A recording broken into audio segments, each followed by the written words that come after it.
Salutaciones, bienvenidos a este nuevo video. El día de hoy vamos a aprender diferentes temas súper interesantes. Vamos allá, muchachones.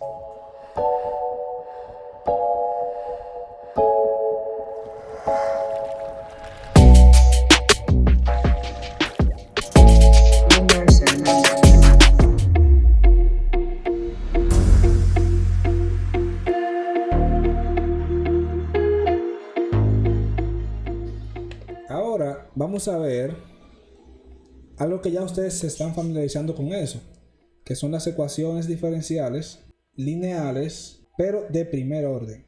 ¿Por qué yo digo lineales? ¿O por qué enfatizo en eso? Porque las ecuaciones separables son de primer orden también, pero hay algunas que son lineales y otras que son no lineales. ¿Se han dado cuenta, verdad? Por ejemplo, la que teníamos hace un ratico es lineal. Pero si yo la tengo de otra manera, por ejemplo así, sigue siendo separable, pero en ese caso ya es no lineal. Esas ecuaciones que están ahí arriba tienen una estructura. Recuerden que yo les dije a ustedes al principio, si ustedes identifican su ecuación diferencial, seleccionan el método correspondiente y ya tienen la ecuación hecha. Por lo tanto, la estructura que tienen este tipo de ecuaciones es la siguiente.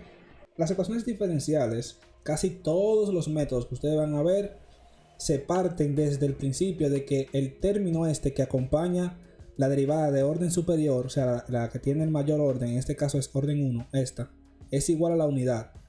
Es decir, aquí en vez de tener a sub 1 de x, debería de estar la unidad 1.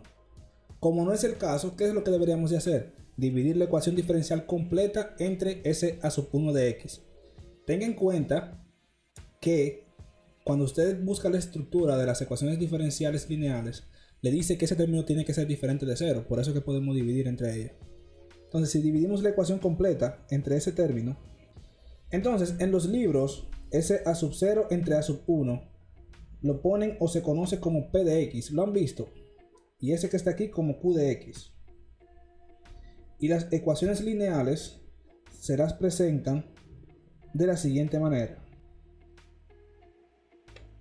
Fíjense, hay dos formas de hacerla.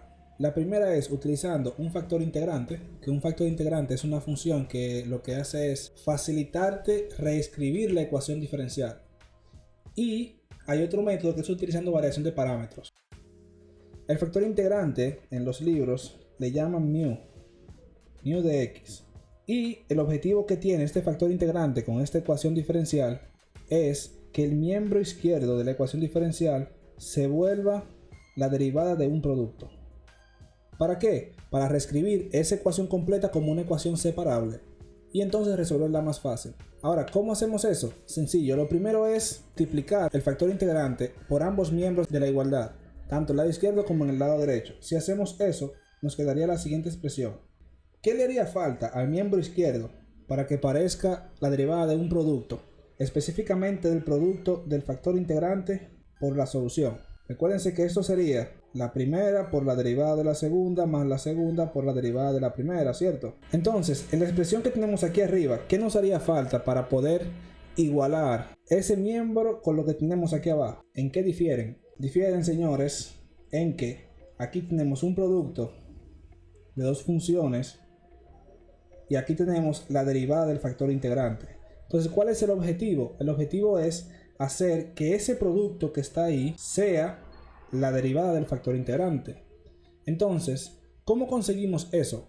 Igualando el miembro izquierdo a la derivada del producto para obtener un factor integrante que provoque que ese producto que está ahí sea igual a la derivada del factor integrante. Es decir, igualar el miembro izquierdo, voy a poner y' para escribir menos, a la derivada del producto.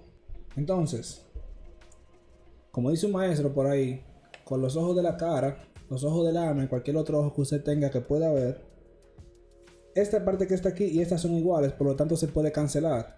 Y me quedaría entonces solamente la igualdad de ese producto con la derivada por la función. También estas dos, si dividimos entre y todo, se van a cancelar. Y me va a quedar esa ecuación que es separable. Recuerden que la derivada del factor integrante es la derivada de mu con respecto a x. Y eso va a ser igual al producto que tenemos aquí. ¿Es separable? Sí. Todo lo que sea de mu se pasa para el lado izquierdo o para el lado derecho, hacia donde usted considere. Y todo lo que sea de x se pasa hacia el otro lado. Si usted integra ambos miembros de la igualdad, le va a quedar un logaritmo neperiano de un lado y del otro lado le va a quedar la integral de esa función. Como no se conoce, se puede dejar expresada. Noten que aquí yo estoy obviando men más c porque el factor integrante va a estar involucrado en la solución de la ecuación diferencial, y en la solución hay que integrar nuevamente y me va a aparecer otra constante. Por lo tanto, esa constante que me quedaría aquí, al fin y al cabo, cuando terminemos el proceso por allá, se va a sumar con la constante general. Por lo tanto, la vamos a obviar ahora. Entonces el factor integrante va a ser igual a la exponencial elevado a la integral de p de x.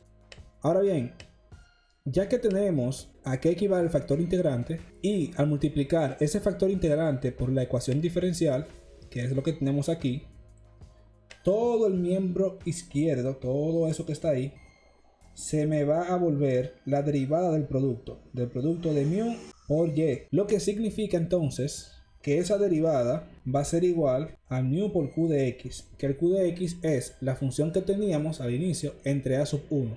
Por lo tanto, si ustedes se fijan, ahí tengo una ecuación que es separable, ¿sí o no? Yo lo que tengo es simplemente que integrar de ambos lados. Obviamente cuando integre aquí me va a aparecer el diferencial de x, porque aunque yo no lo coloque aquí, lo que me está diciendo ese diferencial ahí es que es con respecto a x, bien, aunque no lo coloqué. Cuando integramos, recuérdense que estas dos operaciones, integral y derivada, son inversas, se eliminan y me quedaría entonces el producto de mu por y igual a la integral de mu por q de x. Despejo y, que es lo que yo quiero conseguir, y esa expresión que está ahí es la expresión que yo voy a utilizar para resolver cualquier ecuación diferencial que sea lineal y de primer orden. Aquí yo no puse el más c, pero hay autores que ponen el más c directamente, o sea, lo ponen así. Para que tengan en cuenta que inmediatamente ustedes integren, ya tienen que poner su constante de integración. Hay algo que yo quiero que ustedes se fijen aquí, y es lo siguiente. ¿De qué orden es la ecuación diferencial? De primer orden. ¿Y cuántas constantes hay en la solución? Una sola constante. Una sola. Lo que significa esto es lo siguiente.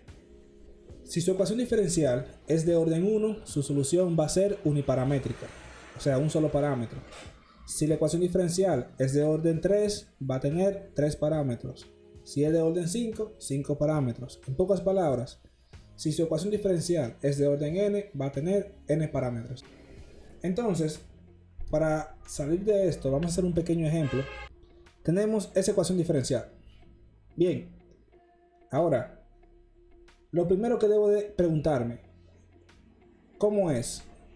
¿Es lineal? Sí, es lineal. ¿Es de primer orden? Sí, es de primer orden. Ok, ¿qué significa eso? Ya hay un método que yo puedo utilizar para resolverlo.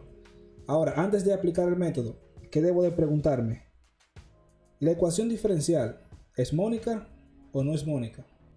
En este no lo es, porque la derivada, que es esta, el término que lo acompaña es diferente de 1. Entonces, para volverla mónica, simplemente lo que tenemos que hacer es dividir toda la ecuación diferencial entre ese x al cuadrado. Ustedes saben que aquí le va a quedar 3 sobre x igual a 1 sobre x, ¿cierto? Ahora sí, la ecuación es mónica y ahora yo puedo identificar quién es p de x y quién es q de x. En este caso, ese término que está aquí es p de x y ese otro término es q de x. Luego de identificarlo, ¿qué debo de hacer? Aplicar mi formulita. Consigo primero el factor integrante. Recuérdense, la formulita es el exponencial elevado a la integral de p con respecto a x. ¿Quién es p de x? 3x. 3 sobre x. Así es. Por lo tanto, cuando yo integre, el 3 sale afuera, ¿verdad? Me queda la integral de 1 sobre x. Y eso es lo mismo que 3 logaritmo neperiano de x. Recuérdense, aquí en el factor integrante podemos obviar la constante de integración. ¿Puedo simplificar eso ahí? Sí. La simplificación me quedaría x al cubo. El siguiente paso, ¿cuál sería? Obtener la solución. La solución es y igual a 1 sobre el factor integrante por la integral del factor integrante por q de x. El factor integrante ya lo tenemos. Sería 1 sobre x al cubo por la integral de x al cubo multiplicado por q de x. Q de x, recuérdense que por ahí arriba nos dio 1 sobre x, ¿verdad? ¿Lo ven ahí? Entonces, si resolvemos esa integral, fíjense, esto aquí me va a quedar un 2 y se va con esto. La integral me quedaría 1/3 de x al cubo más c. ¿Podemos simplificar más? Claro, podemos multiplicar ese 1 sobre x al cubo por todo lo que está dentro del corchete. Y entonces la solución sería 1/3 más c sobre x al cubo. Noten aquí nuevamente que tengo un solo parámetro porque mi ecuación diferencial es de primer orden. Hay otra forma de hacerlo. En vez de calcular el factor integrante y luego aplicando la solución directamente, si ustedes quieren ser un poquito más explícito, lo que puede hacer es coger el factor integrante, que es este, y multiplicarlo directamente en la ecuación aquí arriba y realizar lo mismo que nosotros hicimos aquí para la demostración. Es más largo, pero se ve un poquito más elegante. Ahora vuelvo y le digo, inmediatamente usted sepa que la ecuación es lineal de primer orden, calcule su factor integrante, su formulita y ahí mismo acabó.